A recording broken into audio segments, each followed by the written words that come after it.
Assalomu alaykum. Meditsina tashkilotlarida kichkina bir o'zgarish bo'ldi. Fevral oyidan boshlab xodimlarni toifa va mutaxassisligi ularni o'sha lavozimiga bog'lash bo'yicha kontrol o'rnatildi dasturda. Xo'p, buning uchun nima qilishimiz kerak? Birinchi navbatda xodimlar bo'limiga kirib, meditsina ya'ni aynan meditsina sohasida ishlayotgan xodimlar, ya'ni sex xodimlar emas, meditsina sohasidagi xodimlarni redaksировать qilib, ichidagi mana tibbiyot toifasini sinxronizatsiya qilish orqali ma'lumotlarni med toifadan olib kelib olishimiz kerak bo'ladi. Mana biz hozir shu xodimning ichida turibmiz, ya'ni xodim mana sinxronlash knopkasi bosilgan va xodimni mana ikkita toifasi kelib turibdi bizaga.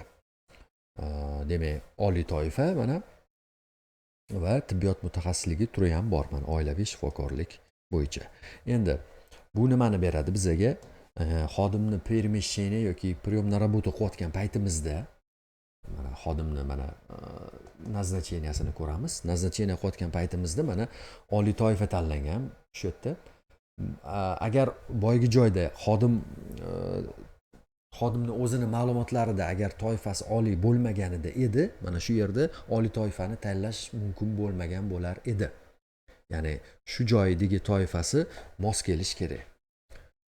Xo'p, keyingisi lavozimi. Ya'ni mana oilaviy shifokor degan lavozim tanlangan, lekin oilaviy shifokor degan lavozimga qaysi mutaxassisliklar mumkin degan yana bitta joyimiz bor. Hozir uni ham aytib o'taman. Ya'ni ma'lumotlar bo'limida kadrlar ma'lumotida mana lavozimlar bor. Shu yerdan kerakli lavozim tanlanadi. Mana misol uchun oilaviy shifokorni tanlayapmiz. Ko'zni bosib ichiga kiradigan bo'lsak, oilaviy shifokor lavozimiga qaysi mutaxassisliklar mumkin? Mana pastida buni o'sha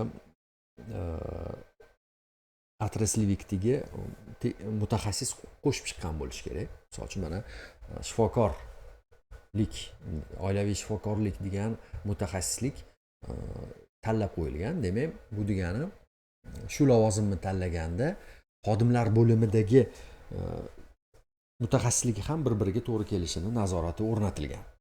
Xo'p, endi har bir xodimni bittalab kirib sinxronizatsiya qilib chiqishim kerakmi degan tabiiy savol tug'iladi. Buni oson yo'li bor. Ma'lumotlar bo'limida ish haqi ma'lumotlarida mana tibbiyot sertifikati va tibbiyot toifasi bor. Tibbiyot toifasiga kirib SSV tizimidan import qilish tugmasi bir marta bosilsa, hamma xodimlarni, ya'ni qaysi xodimda med toifa bo'ladigan bo'lsa, hammasini programma o'zi avtomatik sinxronizatsiya qilib beradi.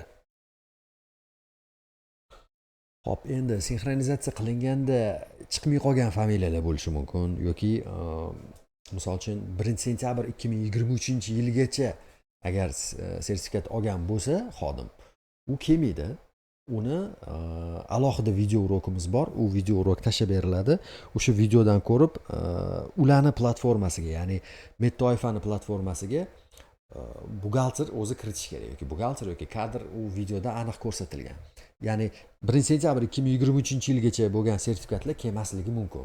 Ularni alohida platformada kiritiladi.